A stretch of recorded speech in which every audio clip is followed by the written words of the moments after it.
As a kid, Pastor Fran, I always had a favorite cup. And this is your new favorite? This is my new favorite cup. A place you can drink your healing water, your juice, your communion. Your communion. You got to just text store to 72,000, get the official City Love cup. Make it your favorite cup too. For the Bible says in Psalms chapter 66, verse 4, that all the earth worships you, sings praises to your name, sings praises to your name, oh God. And we sing hallelujah, hallelujah, hallelujah.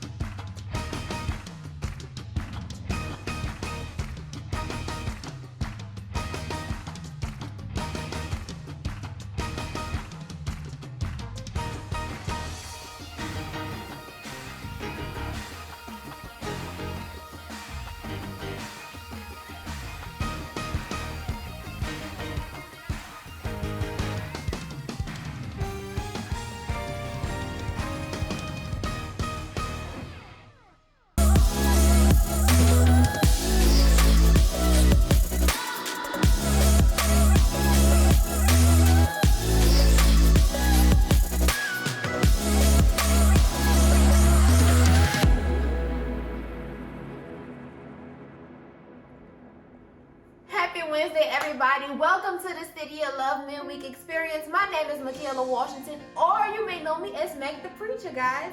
Hey, it's not too late for you to share, so make sure you share with your 4 people and make sure you send them, come to church at thecityoflove.com. Now, before we get started, let's listen to ourselves with prayer.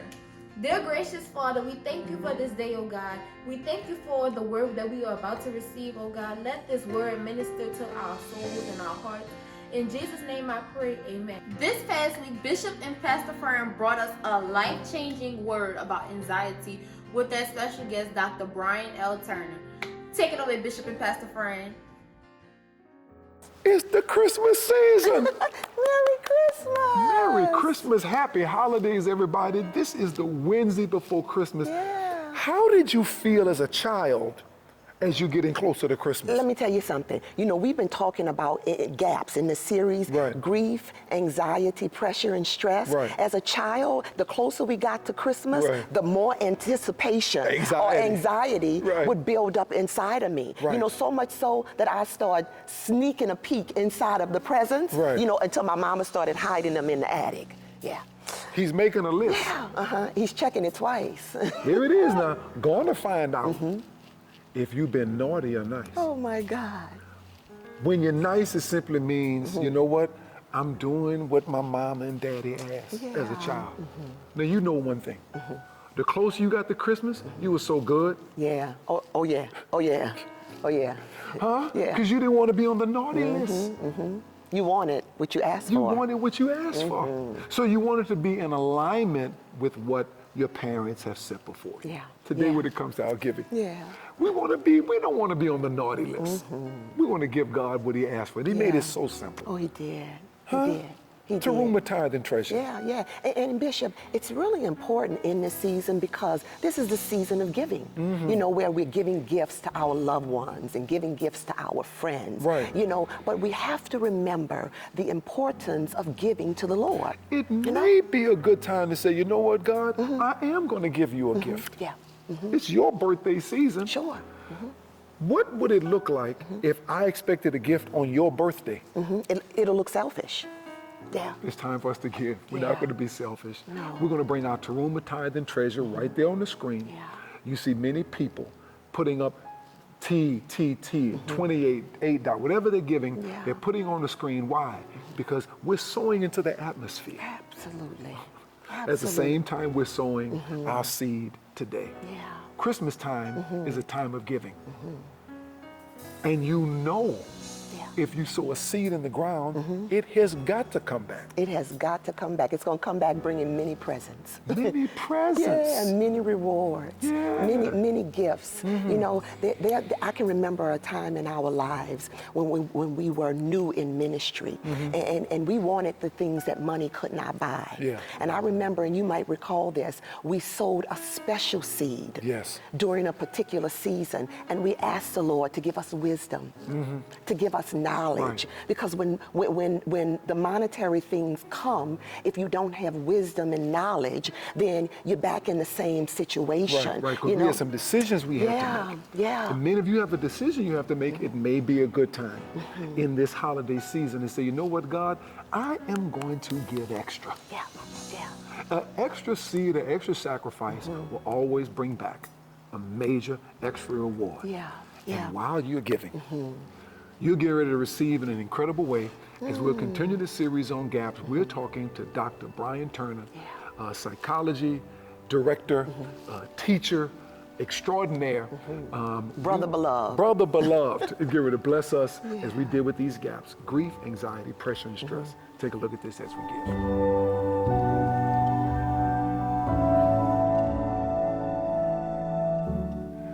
Oh man, it has been so good. Can't wait to keep this conversation rolling. Oh, yeah. Thank you so much for being such a great support of what we're doing at the City of Love. We trust it's been impactful to you as it has been for us. Oh, yeah. In these conversations about these gaps. Bishop, listen, I'm drinking from the well. Right. I am drinking from the well. I came in thirsty, and I'm going to leave out full.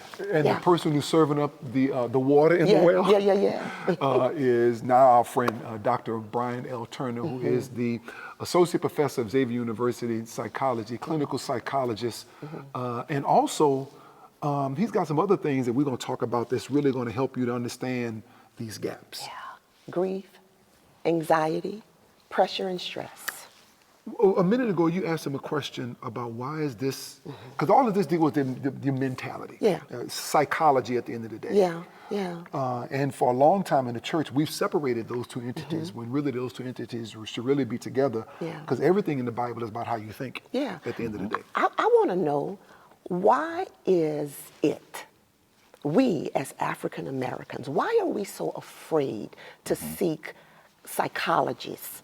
Why are we so afraid? Why do we have this taboo? Why is this a huge no-no when in all actuality, there is a benefit to it? I know for years, I needed somebody to talk to.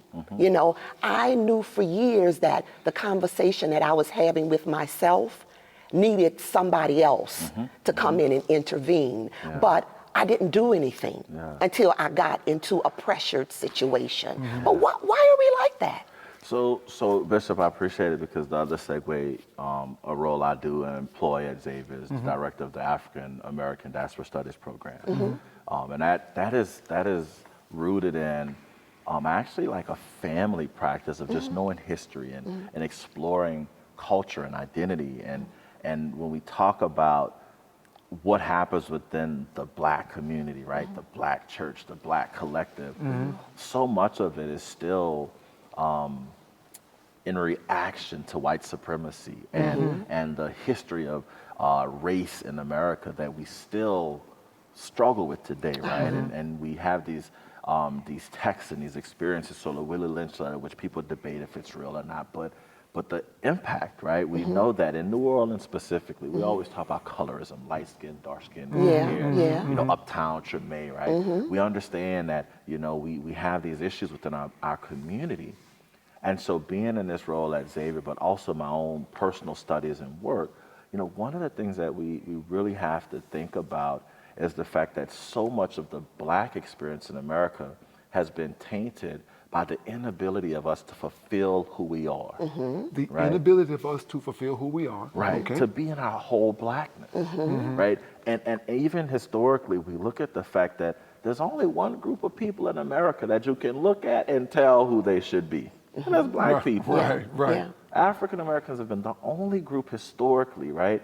Because most other ethnic and cultural groups, right, whether it be from Eastern Europe, the Russian bloc, Italian, Greek. I mean, even if you look back at the history of New Orleans, at one time was a great place for the Italian culture, right?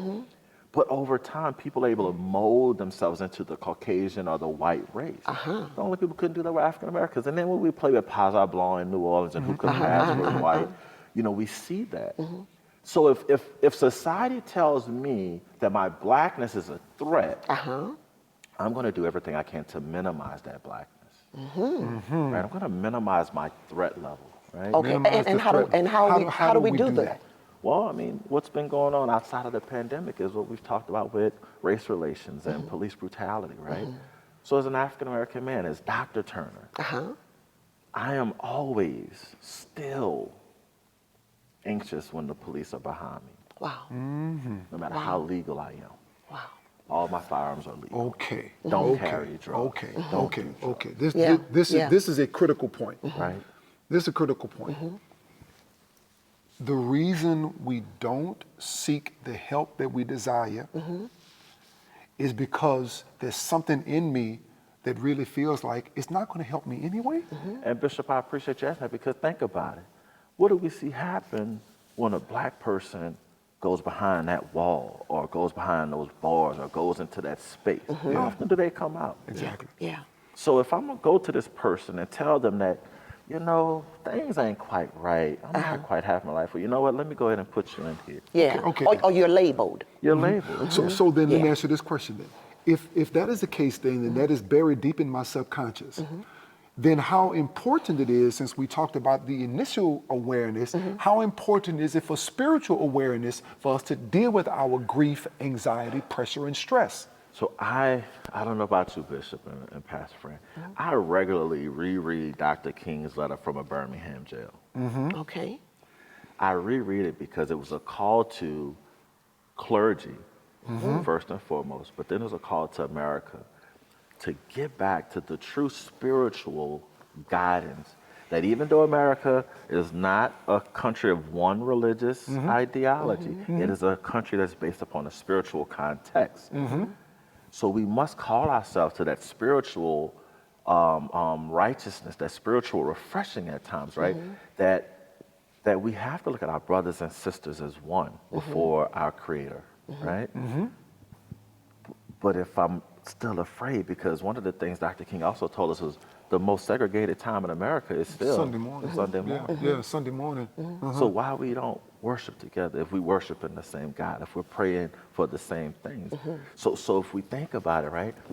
So here I am, this black man in America, and I hope that this police officer who stopped me is a person of faith. But when they come to my window, guns drawn, and my windows are down, and I know I've done nothing wrong, I can't trust that police officer. I'm a little, oh, wait a minute. Anxiety, why is that? pressure.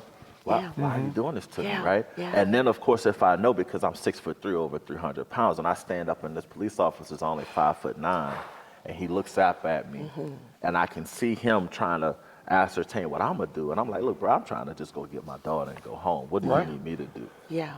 You know, you tell me what you want me to do, because you can give me the ticket, give me 2 if you want, as long as I get to go home. And so when we talk about identity and we talk about this hesitancy, right, it's because all too often as African Americans, we see situations that we know don't go well for us. And So how do we begin to fix that? How do we begin to say, okay, I understand the system may not be designed for me, but I still have these issues. Yeah. I still have these gaps. I'm still dealing with this grief, but I don't know where to go. I still have this anxiety that I don't know where to go. So my first thing would say is we have to do things like this. We have to have these conversations in spaces where people have questions. Yeah. I know pandemic-wise we can't do it, but I would love for there to be 500 people in here just throwing questions at me and a panel of my colleagues. Yeah. So that we can answer them, as I said before, in a therapeutic way, but not in therapy. If we can remove the pressure of being in therapy where you think I'm gonna lock you up or lock you away, allow you to ask your Or question. judge you. Judge me, right? But then later on, because one of the most beautiful things about being blessed and blessing others is I don't do any advertising for my private practice because I can't. I have a wait list. Yeah. And I only have so much time. Yeah. And so I take people as I can. Yeah. And my other thing is I don't do it for the money per se. You guys still gotta pay me. I just don't do it for the money. But the point is, I look at people who are in this profession and they're constantly advertising. I say, well, they're doing so much advertising. What kind of work are they doing? Yeah. Right. Because I Yeah. spend more time in therapy with my Misplaced clients and energy. helping people, right? Yeah. Wow. And so then what I think about is we have to do this, right? We have to do what's called psychoeducation. Psychoeducation. Education. Right? This is a psychoeducational experience. We're talking about what happens that affects us psychologically, spiritually, emotionally, mentally, physically, right? But we're doing it in a way that everybody can feel comfortable. See, they at home, right? Now Yeah. they chilling. They ain't Yeah. got to tell nobody they was with Dr. Right, Turner. right, Right. Right. Or telling all their business to Bishop Yeah. and Pastor Fran, and Yeah. somebody gonna look at me funny. Right, right. Yeah. Yeah. So we have to create these opportunities. And even in a funny way. So this is a judge-free zone. Yeah. Yeah. Hey, well, what am I judge for? I'm human. Yeah, yeah. I got my own issues. That's right. How am I judge you? Right. But this is one of the reasons I think that people don't ask for help or don't seek help because there's something buried in my subconscious mind that makes me feel like you're going to think differently about me if you know this is my issue. Yeah. And so to Pastor Fran's point earlier about why do we wait until we get into a, I'm in the middle of the ocean and now I need help, right? But Yeah. but you're in the middle of the ocean, so there's nothing you can grab onto, right? It's because we've been told all too often, especially as people of color, endure, fight, right? yeah, Just yeah. keep, you just gotta, Yeah. I mean, even when we think about some of those old Negro spirituals that done got us over and, you know, in the next life, see, we have too many storylines that tell people to wait, right? And what we have to tell people is, no, there are resources now Yeah. that you can engage, Yeah. right? Even when I think about it, once again, I think Dr. Rochelle had done them in her role, we have to think about how do we provide these services in ways that people who may not have the financial means, but they Right. can still access them, How? right? Well, there are free clinics, right? There are places you can go. I know through Xavier University, we have some opportunities through our Gertown office. I know within Metropolitan, actually, if you call them, I know there's some other places. I'm blanking right now, obviously, because I'm on the spot. Yeah, of course, But- of course. No, but I I guess the point is there are resources out there available Yeah. if we begin to ask a question. Sometimes Right. as simple as a Google. Yeah. Right.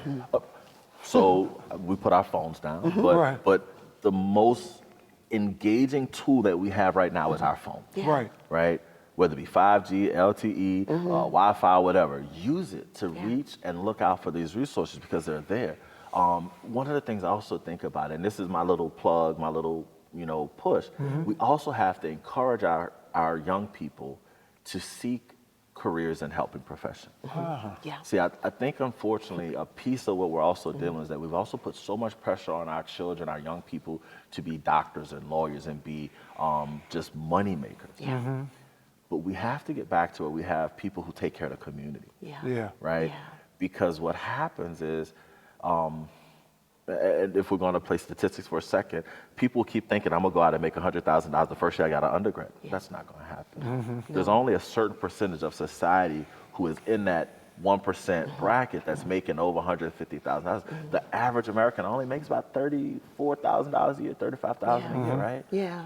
But if you have two salaries making that, that's 70, Yeah. right? Yeah. That's a better space. Yeah. And then if you grow your income, right? So if we teach our young people, like, look for a profession that you really enjoy. So that's the other thing about being practical is like we have to start getting our young people to want to be in careers that are healthy so that they can help us be healthy. Yeah. Right. So they can Right. help somebody else. Right. How important is it for us to check on our young people? You know, we have our youngest daughter is 21. She's going to Dillard University and she's going for child psychology.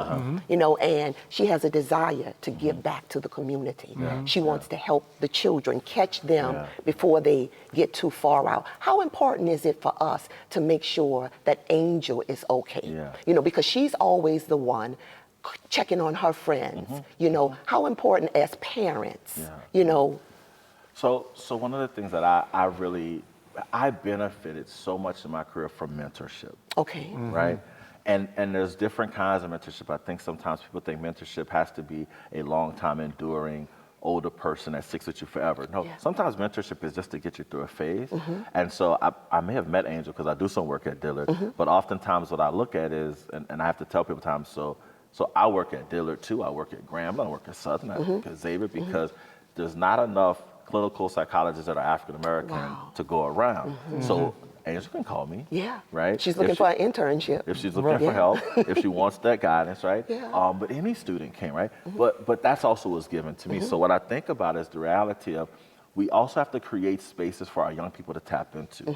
And that means that you all use your access, opportunity, information. Say, Angel, what do you need? Let me see who in my Rolodex so I can look up that I can call. Say, hey, look, I need this help, right? And I'll use my example with my daughter, Blair. Even at 3, I want her to have her own relationships with people that can be independent of me. Yeah. So she doesn't have to always be with me to forge a relationship with someone, right? So the way we check on our young people is giving them the resources to traverse life in the way that they need to. So let's not shape Angel to do it the way I suggest to do it, but I'm gonna be the bumpers on the side of the road to make sure she stays, and then after a while she'll be, because she probably don't know how to ride a bike. And Right, take the training wheels off. there you Yeah. go. Yeah, yeah. Yeah. Good We point. believe, that's a great point. Yeah. We believe that it's critically important that you, first of all, become aware of the fact that I might need some help. Yeah. Yeah. That I can't deal with this by myself. That there are resources out there, they're available for you. It may be a Google, it may be calling Dr. Turner, it may be tuning in to what you're doing now, listening to us here at the City of Love, because it's inescapable, Yeah. regardless of who you are, Yeah. how smart you are, how spiritual you are, you're gonna deal with grief. Yeah. You're gonna deal with anxiety, Yeah. pressure and stress, and we're just here to help you. As a kid, Pastor Fran, I always had a favorite cup. And this is your new thing. This is my new favorite cup. A place you can drink your healing water, your juice, your communion. Your communion. You got just text store to 72,000, get the official City of Love cup. Make it your favorite cup too. Doc, now tell me the definition of anxiety, but also we need to know what are the triggers? What triggers anxiety? Two questions. So really, I like both of those as one, because if we're gonna break this down to the most basic tenet, it's a biological experience. Okay. Right? Something happens in your body. Something happens when in you your body. get you anxious. What feel happens it, in your right? body when you get anxious? So when you're anxious, but also you feel a trigger, that's where we get that that stomach uneasiness, right? That heart palpitation. Some of us might sweat a little bit. If you're from New Orleans, then you might, man, you don't know me. Who Yeah. you talking Don't come to? for me. Don't come for me. Who sent you? Because I ain't called for you, right? So biologically, our bodies actually tell us. So even when we talk about how do we know grief, anxiety, pressure, stress, gaps, your body will tell you. Your body will actually tell you, hey, something's going on here It's a that we signal. don't like. You need to do something different, right? An example would be, and I'm the only one in my family who has not been a cigarette smoker, right? But if you think about it, the first time people try a cigarette, what does your body do? Cough. Cough. Because what? You're not used I to don't that. want this. Right. So you have to force yourself to smoke. And over time, you become conditioned to it. But your body's still telling you what? I don't want to smoke. You know what that reminds me of? For Faith. When Fran was pregnant with our middle child, very healthy eating, we were just really paying really close attention to our diet. For that matter, Faith came out very muscular and very strong. So in the middle of that, like we all do, everybody started saying, okay, I'm tired of this healthy eating. We went back to McDonald's. But since Faith wasn't used to it in the womb, we started giving her McDonald's, she spit it out. Yeah. But guess what we started doing? Forcing it. Forcing it. And what you does she begin do? Adapt to it, Adapt. and now you want it. Yeah. And so when we think about stress and anxiety and those triggers, we force ourselves to accept that this is my condition. This is how I'm living. I just got to deal with it, right? So if we think about it, anxiety and triggers are that thing biologically that are going to tell us, I don't like this situation. I don't like what I'm doing. Stop it. Stop it. So when we're asking folks right now to understand how do you get with your gaps, your body will tell you. Let your body. Things like you won't sleep right. You won't eat right. Your mind, right? You can't think clear. Yeah. You forget stuff that you don't normally forget. How do you then, Doc, not stay in that space though? Because can't you go too deep in that space and now you're totally negative and you're finding everything wrong? How do you not stay in that space once you become aware of the fact that this is my struggle? So then what we're gonna be honest about with that biological experience is that, if you forced yourself to accept it, then you have to force yourself to get out of it. Now, when we say force, I don't mean force yourself like you got to be the only one. Once again, we've been reiterating this point. Sometimes it's just reaching out and asking for that help. Okay. Because that can be just as much of a struggle to ask for help, right? But all it takes is for you, that's that one person, I need help. Yeah. Yeah. I need help. Can you help me? Look, I can't do this anymore, right? right. And I think, as we said, you know, even in some of our own personal situations, it's not until I say, hey, I need help, Right. and then all of a sudden there's an avalanche of support. And we're Yeah. like, wait a minute, y'all really do love me. Yeah. Y'all do care. Well, then you ask yourself, well, why was I wallowing in all of this for so Yeah. long? It's because we trick ourselves.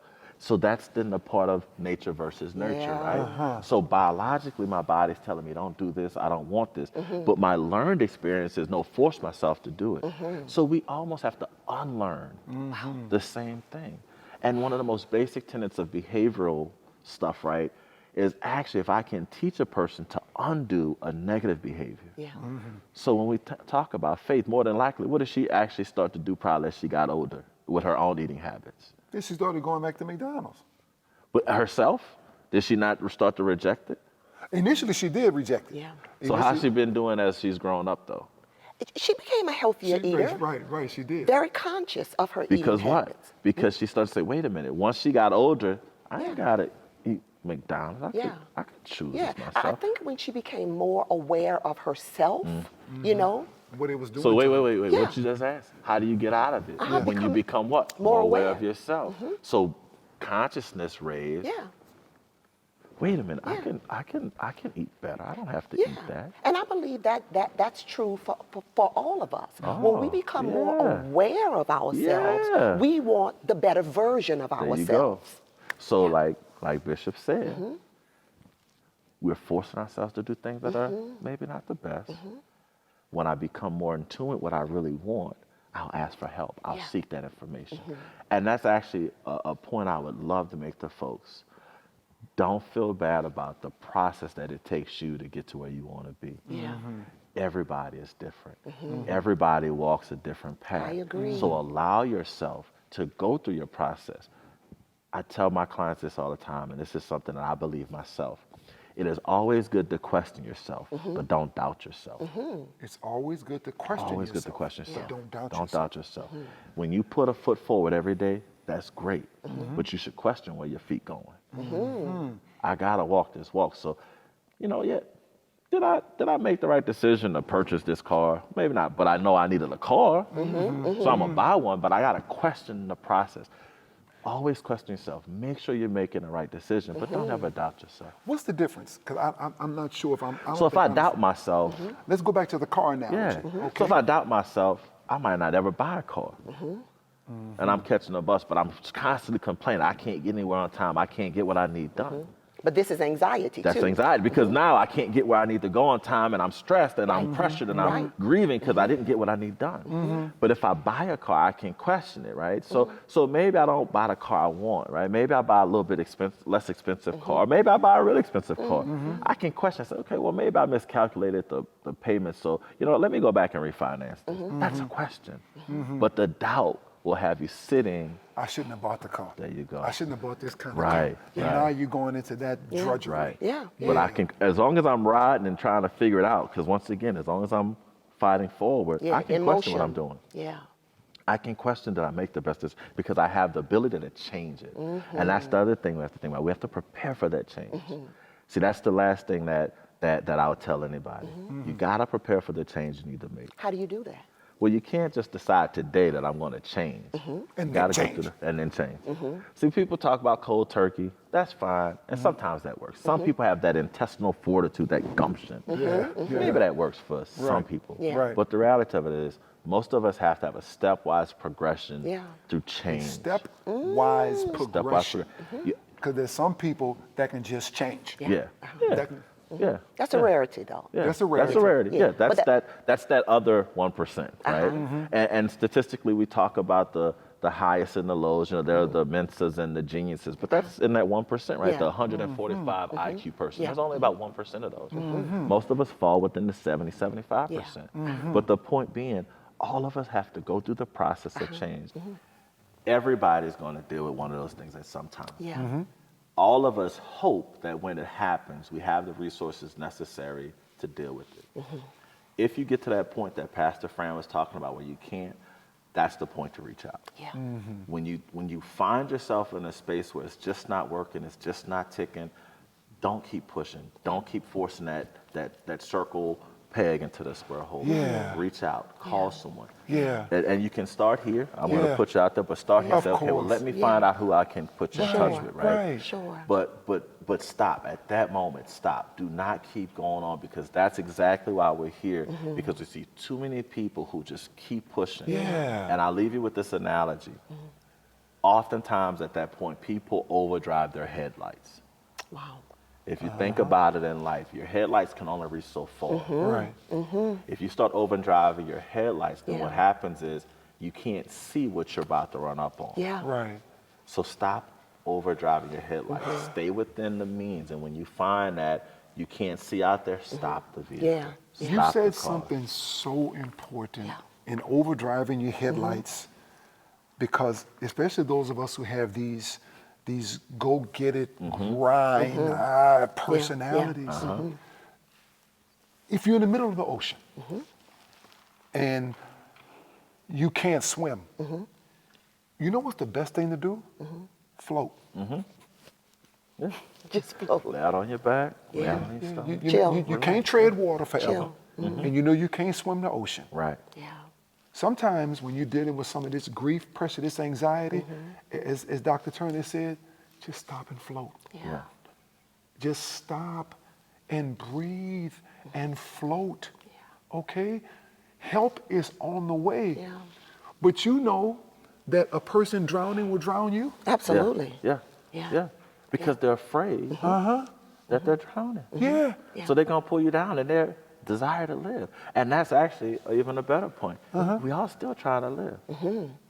So if you see somebody drowning, that's the other point about being a strong friend. When you see somebody drowning, you don't have to jump in with them. Hey, I'm here for you. Yeah. Hey, hold up. Wait a second.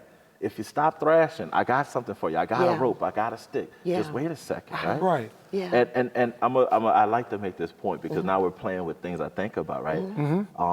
Because you talked about the person being in the middle of the ocean, and I'm gonna come back to the one thing because when we talk about culture, right? You know, I remember growing up being told that black people like being crabs in a bucket. Yeah. I was blown away. I had a student one time ask me, "Well, who put them in the bucket?" So Yeah. sometimes that's what we have to ask ourselves: why am I in this position of stress? Why Yeah. am I in grief? Why am I having this anxiety? Ask yourself the hard questions. Right. Because I might realize Yeah. that maybe I don't even have to be in there. Yes. Or maybe, Doc, and maybe life is better than what I think it is. Maybe my life is really not that bad. And if I make a few changes, Yeah. right? Get some help. Get some help. Yeah. I can correct this. And then the last point about them crabs in the bucket is this. The image of that crab in the bucket trying to get out and reaching back. I said, so what if it was flipped? Maybe that crab realized, I don't want to get out of this bucket alone. Let me reach back.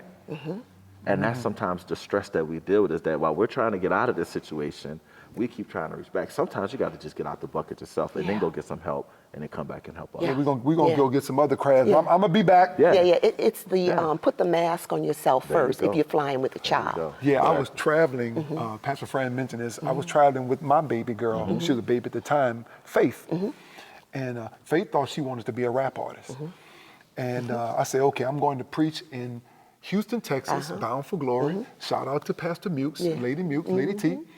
And since they have a hip hop church, so I said, you know what? I'm gonna bring Faith. She's gonna be Yeah. my guest artist. Yeah. Okay, so we're on the airplane and we've seen it all a million times. Pressure comes in the airplane. The mask is gonna drop out of the ceiling. And then it says something that threw me as a parent. Yeah. Put the mask on yourself first if you try it on something. I was like, no, Gotta take him up, baby. I'm taking my baby first. Yeah. No, I'm gonna be a good father. Yeah. So I called the lady over and I asked her, I said, why would y'all say that? Yeah. It seems so insensitive. The lady said this. She said, well, if you put the mask on yourself first, Yeah. Yeah. then you're gonna make sure that she's okay. But if you put the mask on her first and you pass out, she's finished. She's done. Yeah. She can do nothing to help you. Yeah. Yeah. Sometimes you have to stop and put the mask on yourself. Oh, Yeah. yeah. Yeah. Say, man, I got to breathe before I can help Fran, Yeah. before I can help my children, Yeah. before I can help anybody else. I have to learn how to put the mask on myself first. Yeah. Yeah. Yeah. That's it. But many people feel that that's selfish. That's selfish. Well, and that's once again what we've been taught. Take care of myself first. I got to do me, do me, do me. But the reality is that if I put my mask on first, well, Pastor Fran may pass out, but she's still there, and I put her mask on. She's not receiving oxygen, so she's gonna be okay. And then I can go and help this one. I can go and help that one because we have about 5 to 7 minutes before it becomes critical. Right. So if I put my mask on, how many other people can I help Can in I that really 5 help? to 7 Yeah. minutes? Yeah. And if I save that many people, and then somebody else who put their mask on saves more Yeah, people. yeah. Don't put your mask on and just keep your mask on for you. Look who else might need If some I can air. help somebody Yeah. If I as can I help travel somebody. along, Ooh, If I can cheer somebody. with a word or with a Yeah. song, If I can show somebody. then my living Yeah. will Is not be in vain. With the traveling room, my Come living on. won't be in vain. Come on. Thank you for helping us, Doc. Thank you for having me. Thank you for helping traveling this way. Thank you for helping Yeah. us. Thank you for helping us. And I'll end with this thought. The only way to change is to change. Thank you, Bishop and Pastor Fran, for that amazing session, giving us tools to cope with anxiety and teaching us about 2 different coping styles, environmental and emotional. If you didn't have a chance to give earlier in the service, make sure you give. Either click give or text the amount to 504-513-5683. Now remember, we're always coming back to www.thecityoflove.com every Sunday at 9 a.m. for our Sunday experience. That's something you do not want to miss. And Bishop and Pastor Fran are going live for 21 Days of Love every day at 7:30. And remember to love, to live, and to inspire.